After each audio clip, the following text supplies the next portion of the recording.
Honorable Némon Nansemi, bonjour. Bonjour. Avec vous, dans notre entretien, nous parlerons de votre personne, de votre mouvement politico-religieux, de votre parti politique, mais également nous parlerons du regroupement politique dans lequel vous vous trouvez actuellement, de l'opposition. Il y a plusieurs plateformes de l'opposition. Pourquoi vous avez choisi seulement ce regroupement politique?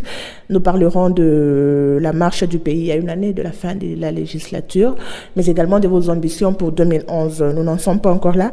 Commençons par une petite biographie de vous. L'honorable Némon Nansemi est né où et quand? Bon, dans la vie, je n'aime pas souvent parler de moi-même. Ma mère a eu des rêves qu'elle m'avait transmis, qu'elle avait avant ma naissance. Si je parle de tout ça, les gens n'ont pas le moyen de vérifier. C'est pourquoi souvent je n'aime pas parler de moi-même. D'autant plus que ce que je fais actuellement, ce que je suis devenu, n'est pas dû à mes études faites. Je vais parler très superficiellement, sans trop donner de détails. Pour quelle raison, mademoiselle? Mais parce que beaucoup de Congolais aujourd'hui, ils se cachent derrière leurs études faites, même quand ils sont incapables de faire marcher le pays. Tout ce que les gens peuvent connaître, c'est ce que je suis né dans le territoire de Luozi. La date, souvent, je n'aime pas en donner. Parce qu'une date, connaître la date de naissance de quelqu'un, c'est le connaître lui-même. Il y a des gens qui connaissent le mouvement des étoiles, des astres, qui sont capables alors de scruter un peu votre... C'est ainsi que, souvent, je n'aime pas donner tous ces détails. Mais je suis né dans le Maniaga. Dans ma vie, toute ma jeunesse, j'ai étudié les mathématiques, la physique et la chimie. À un moment donné de ma vie, j'ai été professeur de mathématiques, de physique et de chimie. Et puis après, j'ai été chef du laboratoire de chimie, au laboratoire des travaux publics de l'Office de route. Enfin, j'ai été chef du laboratoire de bactériologie à l'Institut de médecine tropicale. Et après, j'ai fondé Bundula Congo. Toujours dans le Bas-Congo? Non, ici à Kinshasa, bien sûr. Alors, on va parler de votre mouvement politico-culturel religieux Bundu Dia Congo. Qu'est-ce qui vous a poussé à créer ce mouvement? Bundu Dia Congo, beaucoup de gens ne la connaissent pas, madame. Ça signifie quoi d'abord? En fait, Bundu Dia Congo a 3 définitions. Pour connaître Bundu, beaucoup de gens racontent, même les professeurs de l'université de Kinshasa, ils écrivent des thèses de fin d'études. Les gens de l'université de Louvain, chaque année, souvent, ils m'envoient des étudiants que je supervise leur thèse de fin d'études ici. Ceux-là, ils payent les billets pour venir me rencontrer. Des professeurs américains viennent ici. À l'université de Kinshasa, les gens ne viennent pas me rencontrer. Entre-temps, ils écrivent des thèses de fin d'études ou ils écrivent n'importe quoi. Qu'est-ce que c'est Bundu Dia Congo? Il y a 3 définitions. La première définition, Bundu Dia Congo, c'est une version moderne des anciennes écoles d'initiation au Royaume du Congo. Au Royaume du Congo, tout jeune du Congo, à partir du moment qu'il atteint l'âge de 15 ans, il est entré dans des écoles d'initiation où on lui apprenait les mystères de la nature, visibles et invisibles. Parce que l'homme est un esprit vêtu d'un corps. Ainsi, maîtriser la nature, c'est maîtriser la nature dans sa forme physique et invisible. Donc, il y avait des écoles d'initiation à l'époque du Royaume du Congo qu'on appelle Kilemba, Kinkimba, Ndembo et Bouiti. Après l'arrivée du colonialisme, on a tout sapé. Parce que c'est ça la véritable source de force d'un peuple. On a écarté ça, on y a remplacé différentes doctrines et religions. Et actuellement, je constate que la jeunesse africaine est en train de sombrer dans le vide. Parce que tout peuple coupé de son passé, de sa culture, de sa langue, de sa tradition ancestrale est semblable à un arbre déraciné. Tôt ou tard, ce peuple fanera et sombrera dans le vide culturel qui favorise toutes les dominations. C'est pourquoi je me suis dit, je relance les anciennes écoles d'initiation du Royaume du Congo. Comme il y en avait 4, je les fusionne dans une organisation appelée Bundu Dia Congo. Donc Bundu Dia Congo, c'est une version moderne des anciennes écoles d'initiation au Royaume du Congo. Et donc, vous avez juste relancé, vous n'avez pas créé, ça existait déjà avant, vous avez juste relancé. Exactement, madame. Voilà la première définition. La deuxième définition, Bundu Dia Congo, c'est un mouvement culturel. Mais qu'est-ce que c'est la culture? Parce que ici, c'est la culture au sens des grands initiés. Pour le commun des mortels, madame, la culture sont les masques, les danses folkloriques, ça s'arrête là. Pour les grands initiés, la culture d'un peuple, c'est l'expression de l'âme de ce peuple dont sa langue est le véhicule principal. La culture d'un peuple englobe les valeurs morales de ce peuple, la vision du monde de ce peuple et les relations de ce peuple avec l'être suprême, les génies et les grands ancêtres. Dans ce sens-là de la culture, alors Bundu Dia Congo, c'est un mouvement culturel. La troisième définition de Bundu Dia Congo, Bundu Dia Congo, c'est un centre d'enseignement supérieur qui donne 3 branches à ses étudiants. Ces 3 branches sont la religion, la politique et la technologie. Parce que tout pays dont les citoyens n'ont pas de valeurs morales et spirituelles, pas de technologie et sans volonté politique, ce pays ne peut pas se développer. Ce qui fait que l'adepte de Bundula Congo, une fois qu'il a maîtrisé certains préceptes de la spiritualité, une fois qu'il a le fondement de la technologie et qu'on a réveillé en lui la volonté politique, eh bien ça devient un être performant, capable de fonctionner positivement pour le développement de son pays. Alors c'est quoi la lutte du mouvement Bundula Congo? Bundula Congo, madame, veut provoquer l'émergence en Afrique centrale d'une civilisation moderne particulièrement adaptée à la mentalité négro-africaine. Prenez ça très au sérieux. Les préalables pour provoquer cette civilisation, c'est réhabiliter l'aspect positif de la sagesse africaine, de la culture africaine. Deuxième préalable, acquérir la haute technologie moderne et provoquer la jonction entre la haute technologie moderne et l'aspect positif de la sagesse africaine. Et bien, va naître en Afrique centrale une civilisation moderne particulièrement adaptée à la mentalité négro-africaine. Là, qu'est-ce qui se passe en Chine? Mais en Chine, Mao Tse-tung a pris la tradition ancestrale chinoise avec laquelle il a fait jonction avec la haute technologie moderne. Et est en train de naître en Chine une médecine nouvelle, on vous pique des aiguilles, ça fait partie de la tradition chinoise, une médecine moderne, finalement une civilisation moderne. Prenez ça très au sérieux, madame, à travers le vaste panorama de l'histoire de la race humaine. Seuls ont toujours dominé la planète Terre, les peuples qui, à chaque grand tournant, savent faire l'inventaire de leur patrimoine culturel, retenir l'aspect positif de ce patrimoine et l'enrichir d'un apport venu de l'extérieur ou d'en haut. Ces peuples-là ont toujours dominé le monde. Honorable Nimon Nansemi, qui peut adhérer à ce mouvement? Parce qu'on a l'impression que c'est un mouvement qui regroupe uniquement les originaires du Bas-Congo. Et vous posez une question très fondamentale. Bundula Congo, je l'avais fondé à l'époque du président Mobutu. Vous savez comment j'avais fait? C'est quand j'étais en troisième année à la faculté des sciences. Quand j'étais en troisième année à la faculté des sciences que j'ai commencé à avoir des visions. Voyez-vous, quelqu'un qui est mathématicien, physicien, chimiste, qui commence à avoir des visions. Je commençais à avoir des visions. Quel genre de visions? On me disait le futur de l'humanité.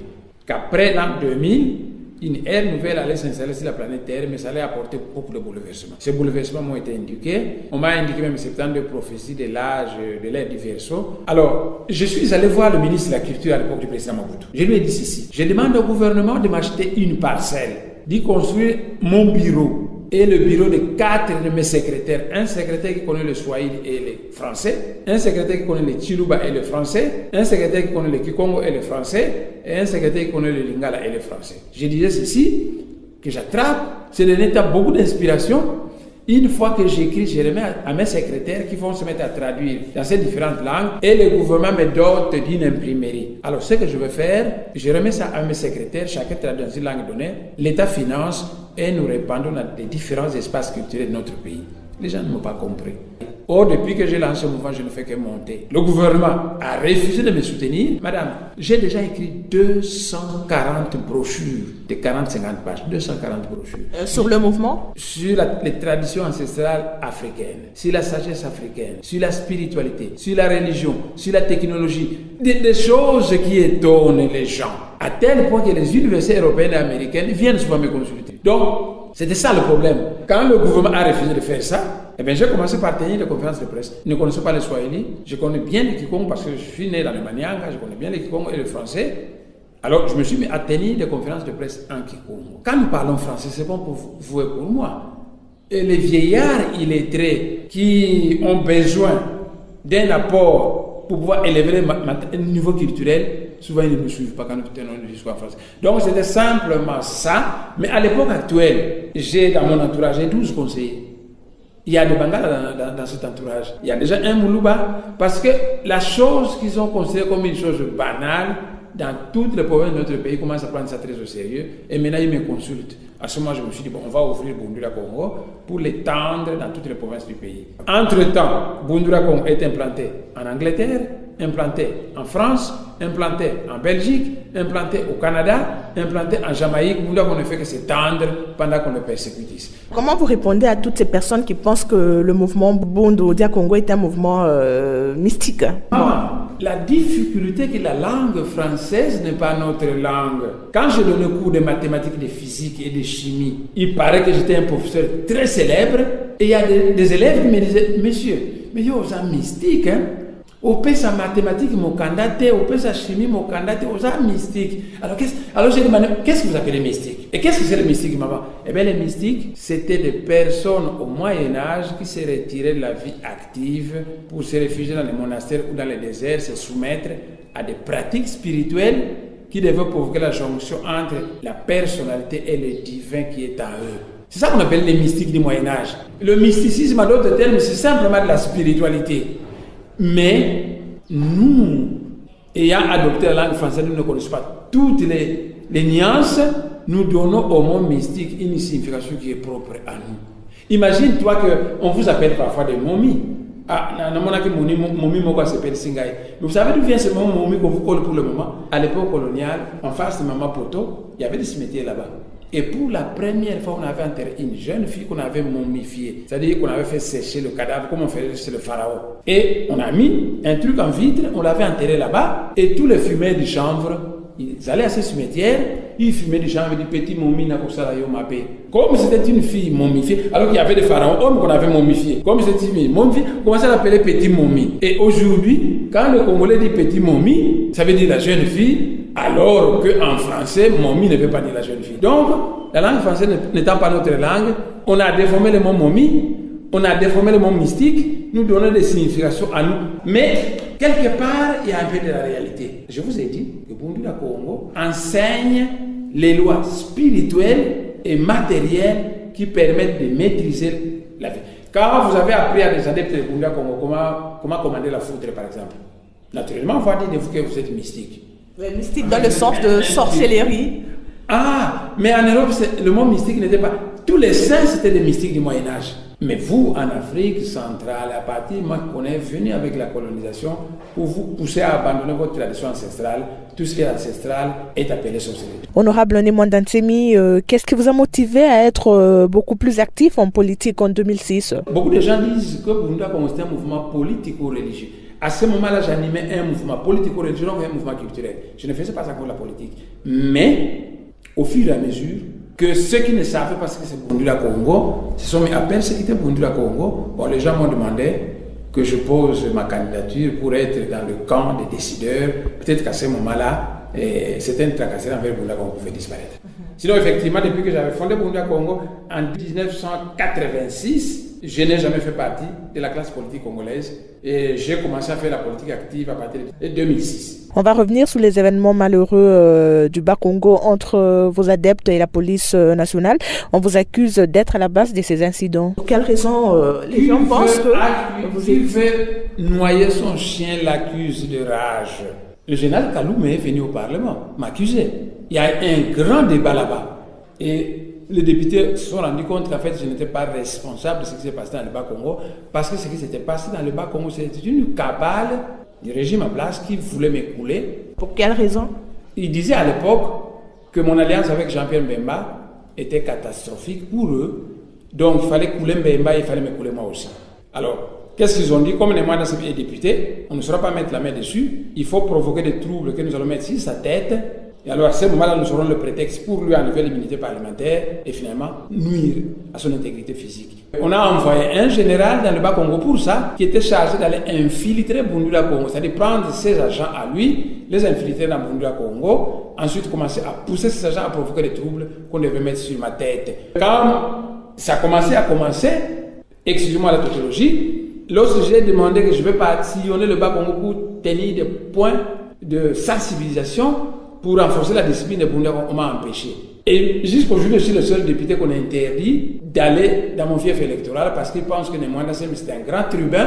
Il manie bien les Congo, il manie bien les proverbes. Son message va droit au cœur des gens, qu'il risque de faire révolter les gens. On m'empêche d'aller dans ma province, d'aller au Bandundu, d'aller au Katanga. Je suis quelqu'un qui est en fait semblable à une poule qu'on a mis dans un poulailler. Et donc vous ne bénéficiez pas des vacances parlementaires? Non. Donc vous n'avez pas de contact avec votre base? Parce qu'ils ont cru qu'en l'interdisant de descendre dans sa base, cette absence lui sera fatale parce que ça nous permettait de récupérer cette base-là. Ça n'a pas marché parce que tout le monde qui va dans le Bas-Congo continue à dire que la population du Bas-Congo dit Némanda Ntsemi ou rien. Némoine Dansemi, député national élu de Lozi et chef spirituel du mouvement politico-religieux culturel Bundu Diamayala, est celui que Grand Témoin vous fait découvrir aujourd'hui. Aujourd'hui, on parle de Bundu Diamayala comme parti politique.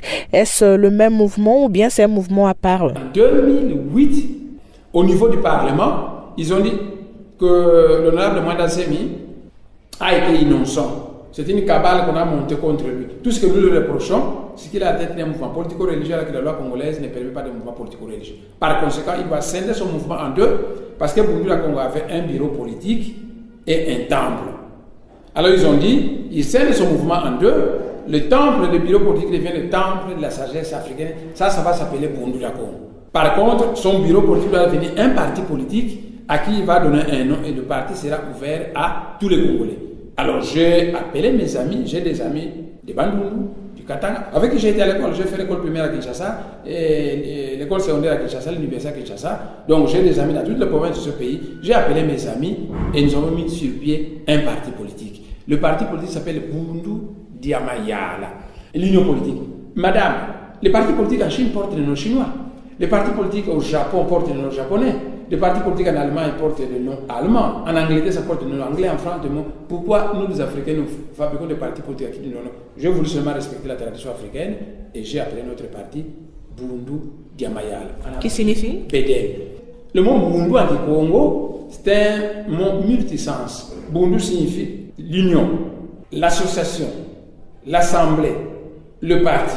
Et l'union mystique, l'union spirituelle avec les dieux, c'est Bundu Congo. C'est l'union mystique et Congo. Par contre, l'union pour des objectifs matériels, politiques, c'est Bundu Diamayala parce que Mayala, c'est un grand ancêtre africain qui incarnait la politique. Vous dites que vous avez scindé Bundu Congo en deux factions, deux sections. On m'a demandé, parce que dans l'entendement du Parlement, on n'a pas fermé Bundu Congo. C'est le gouvernement qui a fermé Bundu Congo. Le Parlement a dit ceci que Bundu Congo devait continuer ses activités, mais qui ne fasse plus de la politique, qui ne parle que de la sagesse africaine, de la tradition africaine. Alors c'est un mouvement culturel qui parlerait de ça, qui serait totalement indépendant d'un parti politique que je fonderai et auquel tous les Congolais adhéreraient. Nous avons les membres fondateurs de toutes les provinces de ce pays. Donc c'est sur demande du Parlement que j'ai fondé ce parti, mais une fois que j'ai fondé ce parti politique, une fois que on a appris dans le Bas-Congo que Némoine Dansemi venait de fonder un parti politique, eh bien, beaucoup de partis politiques existants se sont desséchés. On demande le militaire d'assister à une réunion politique, il dit non, nous ce n'est plus ça, nous c'est le PDM. Alors les tenants du pouvoir ont dit, si nous laissons Némoine Dansemi libre de fonctionner avec son parti, nos partis n'auront plus de membres. C'est ce qui fait que, tout en étant en ordre avec la loi, nous sommes persécutés. Parce que les persécutions de Bundu Congo, alors que le Parlement avait dit qu'on mette fin à ça, le régime en place qui ne respecte pas la Constitution, qui ne respecte pas les lois, il continue à persécuter Bundu Congo. Vous parlez d'un parti politique, mais un parti politique qui n'est pas reconnu au niveau du ministère de l'Intérieur. Est-ce que ce parti fonctionne? Notre parti fonctionne. Nous avons déjà des sections à Kinshasa, au Bas-Congo, au Bandundu, dans l'Équateur. L'extension continue. Les gens de Kivu sont venus me voir. Nous avons déjà envoyé la documentation au Kivu, même à Ituri. Mais qu'est-ce qui se passe? Quand nous arrivons, on prend des prétextes pour nous empêcher de fonctionner. Moi, c'est le franc-parler, madame. La loi dit ceci, que personne n'a le droit de faire la campagne électorale avant la période de la campagne électorale. Mais actuellement, le PPRD fait sa campagne électorale. Partout, ils passent, ils disent notre candidat c'est inter, il doit pouvoir passer. Ils sillonnent partout. Et on a déjà commencé la campagne électorale. Si moi, je le fais, simplement pour contester ma base, on met la NER, la police et l'armée, qui est censée être nationale, sont devenus des services au service d'un parti politique. Maintenant, vous dites qu'un parti non reconnu. Non.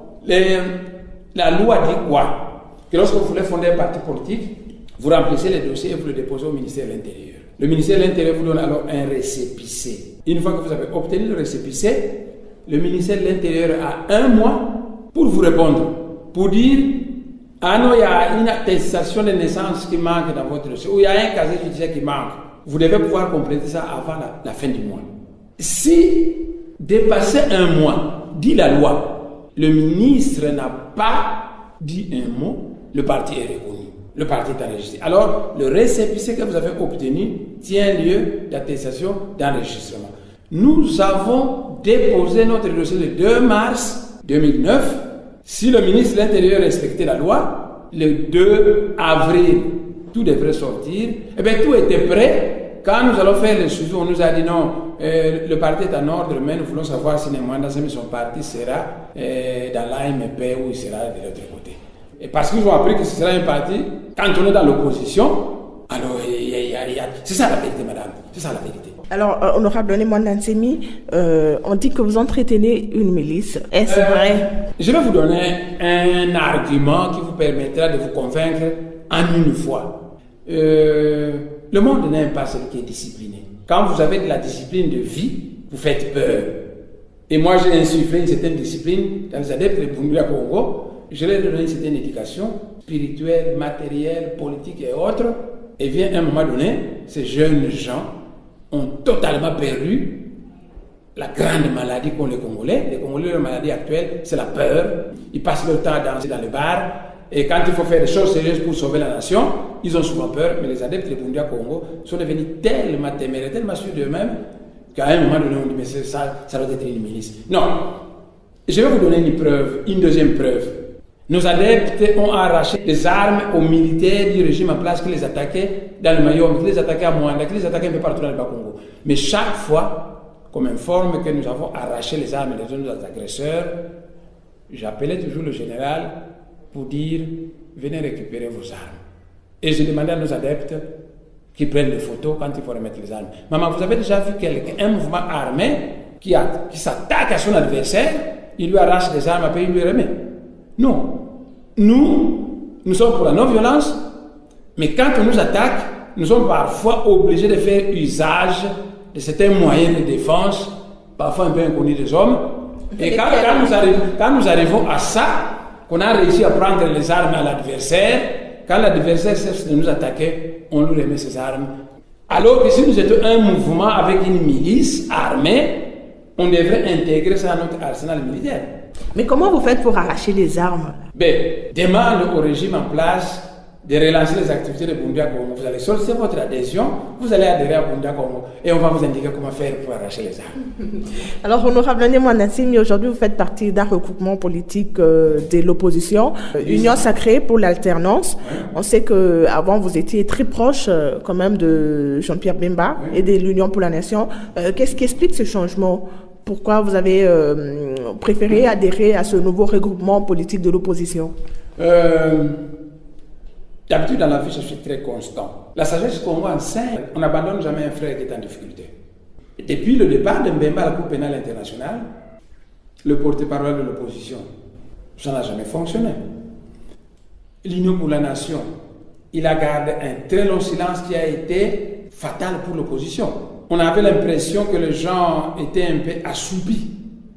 Et quand les gens sont assoupis, qu'ils sont un peu, on dirait, dépassés, il fallait partir d'une structure nouvelle à laquelle on va insuffler un souffle nouveau. C'était simplement ça. Les amis du MLC, ils sont vraiment des amis, mais je pense qu'il y a certaines choses qu'on aurait pu faire qui n'ont pas été faites. Lesquelles, par exemple? Pourquoi on n'a pas installé le porte-parole de l'opposition, par exemple? Parce que vous ne vous êtes pas mis d'accord au niveau même de l'opposition? Non. Maman, quand il y a des gens qui doivent faire un travail, il doit toujours y avoir un capital. Là où il y a des gens qui travaillent, où il n'y a pas de capital, c'est souvent très dangereux. Et dans le camp de l'opposition, on a posé comme principe que le parti de l'opposition qui avait le plus de députés au Parlement devait pouvoir jouer le rôle du frère aîné de l'opposition. Donc le MLC devait pouvoir encadrer un peu l'opposition d'une manière particulière. Il devait pouvoir prendre des initiatives. Et ça n'a pas été fait. Je pense qu'à l'avenir, le MLC va se ressaisir. S'il se ressaisit, jusqu'à présent, il reste des amis pour moi. S'il se ressaisit, nous verrons ce que nous pouvons faire ensemble. Alors, vous pensez que c'est que vous n'avez pas trouvé à l'Union pour la Nation, vous allez le retrouver dans le nouveau regroupement dans lequel vous avez... Je vais vous dire, une fois de plus, je fais appel à mon franc-parler. Et à l'Union sacrée pour l'alternance, nous le proclamons ouvertement que le régime en place a failli totalement sur toute la ligne, malgré tout le bruit qu'on fait, et que la meilleure des solutions, c'est qu'il laisse la place à d'autres animateurs. Il n'y a même pas un petit point positif par rapport à la gérance du pays 4 ans après? On a promis aux gens de l'Est qu'on mettrait fin à la guerre, mais ces choses continuent. ce qui a été fait dans le Bas-Congo, le massacre, on s'est attaqué à une population non armée avec des armes de guerre. C'est pas permis ça. L'ONU a condamné ça. Toutes les organisations de droits de l'homme ont condamné ça. Les 5 chantiers. Mais moi, j'aurais préféré qu'on aille retaper l'avenue Sayo depuis Ngiringiri jusqu'à Bumbu, l'avenue Gambela, la prolonger jusqu'à Bumbu, que d'aller retaper le boulevard de 30 jours qui était déjà pas mal que ça. Je vous avais dit que j'ai été autrefois chef de laboratoire de chimie à l'office de route. Donc, je m'y connais très bien dans le dosage, le mélange et la mise en action des enrobés hydrocarbonés. C'est qu'on a avec des petites couches de roulement comme ça, c'est ridicule. En heure et demie, ça va commencer à s'allumer. Donc, les 5 chantiers, c'est un échec. Je ne sais pas ce qu'on a fait. Et vous pensez que si l'Union sacrée pour l'alternance était à la place du pouvoir actuel, offrirait mieux? Je vous assure, nous offrirons mieux. Parce que si nous étions à la place, nous allons même animer la congolité. Mais ce problème avait été posé au Parlement par José Makila, le moratoire sur la nationalité, et on l'a esquivé. Honorable, parlant de l'institution dans laquelle vous siégez, quel bilan vous dressez du travail des parlementaires 4 ans après? Nous sommes à une année de la fin de la législature. La première chose, avant que je n'émette mon jugement au sein de ce Parlement, excusez-moi, madame, c'est ce que je vais vous dire. Qu'est-ce que je vais vous dire? Mais je vous dis que ceux qui se disent majorité ne sont pas la majorité dans ce pays. Parce qu'ils n'ont pas gagné les élections dans le Bas-Congo. Pourtant, c'est un gouverneur de l'AMP qui dirige là-bas. Ils n'ont pas gagné les élections à Kinshasa. Pourtant, c'est un gouverneur de l'AMP qui dirige Kinshasa. Ils n'ont pas gagné les élections au Kasaï. Pourtant, ils n'ont pas gagné. Mais on a fabriqué une majorité qui est telle que, étant ce qu'elle est, tout ce qu'on peut faire dans ce Parlement, quand on arrive à pouvoir voter, la majorité entre guillemets en question, bloque tout. Il a été clairement dit dans la Constitution que chaque province doit retenir les 40% de ses recettes et 60% est versé. On n'a jamais mis ça en application et le Parlement se tait. On a dit qu'on devait organiser des élections locales pour doter les secteurs, les territoires, les districts des animateurs. On n'a jamais fait ça. On a pris les gens du PPD, on a nommé partout et le Parlement se tait. Les événements du Bas-Congo, le Parlement avait dit que dès qu'il avait tranché l'affaire du Bas-Congo, c'était fini. On ne devait plus persécuter les gens et on devait laisser les citoyens tranquilles. Les persécutions des adeptes de Bunda continuent jusqu'aujourd'hui. Et le Parlement qui a pris des résolutions, c'était... Et vous ne on dites m'a rien. demandé de fonder un parti politique. Je fonde un parti politique, on arrête mes militants. Et le Parlement qui m'a demandé de fonder ce parti politique, c'était... Alors, s'il y a une reproche que je pouvais faire à notre institution, à notre Parlement, c'est que notre Parlement passe son temps à confectionner des lois qui ne réussissent jamais à faire appliquer. On vote les lois, le gouvernement fait autrement et le Parlement est incapable de faire respecter les lois. À quoi ça sert un Parlement qui passe son temps à voter des lois que le gouvernement ne respecte même pas? À quoi ça sert, madame? Mais vous faites partie de ce Parlement, vous ne dénoncez pas tous ces mots. Pourquoi honorable Némoine Nansemi, on ne vous voit presque pas prendre la parole à l'Assemblée nationale? Vous avez décidé aussi de vous taire, ou c'est le Parlement qui vous a demandé de ne plus prendre la parole? Je crois, chaque fois que je prenais la parole, la nuit qui suivait, il y avait un conseil de sécurité qui se tenait. Et quand je faisais des remarques et que je constatais après qu'on ne les mettait pas en application, je me suis posé la question de savoir à quoi ça sert de faire des discours si cela n'aboutit pas à des actions concrètes. C'est finalement se chercher à endormir le peuple. Les députés ils font des discours sophistiqués là-bas et la nuit ils reçoivent des mots d'ordre pour ne pas mettre ça en application. À quoi ça sert d'aller tenir des discours lorsque, ayant pris des résolutions, le Parlement est incapable de faire respecter? Pour moi, ça ne valait plus la peine. Et pourquoi vous ne quittez pas carrément le Parlement? Je participe dans les commissions, je participe au débat. Quant à aller prendre la parole, mais des discours, je pense que je réserve mes discours à l'USA et au PDM. Quand le moment va venir, alors vous m'entendrez. Mais pourquoi vous ne quittez pas? Vous pouvez quitter, non? Démissionner? Non, je me contente de participer aux commissions parce que là-bas, c'est entre les députés, on produit des conseils, on donne des idées, ainsi de suite. Alors, honorable Némoine Nansemi, nous sommes à la fin du... Vous savez, la politique de siège vide ne paye pas. Il n'est pas toujours très important. Si toute l'opposition devait démissionner, alors ça peut payer. Mais quand vous démissionnez seul, que les autres continuent à faire leur comédie, vous ne servez pas la nation. Nous sommes à la fin de notre entretien, honorable Némoine Nansemi. Quelles sont vos ambitions pour 2011? Vous me posez la question de savoir, mais maman, mais période avant de quitter. Quand la période sera, on dira maintenant, la période de dépôt de candidature est arrivée. À ce moment-là, je vais préparer un dossier et je vais le poser au niveau qui est digne de mon rang. J'ai un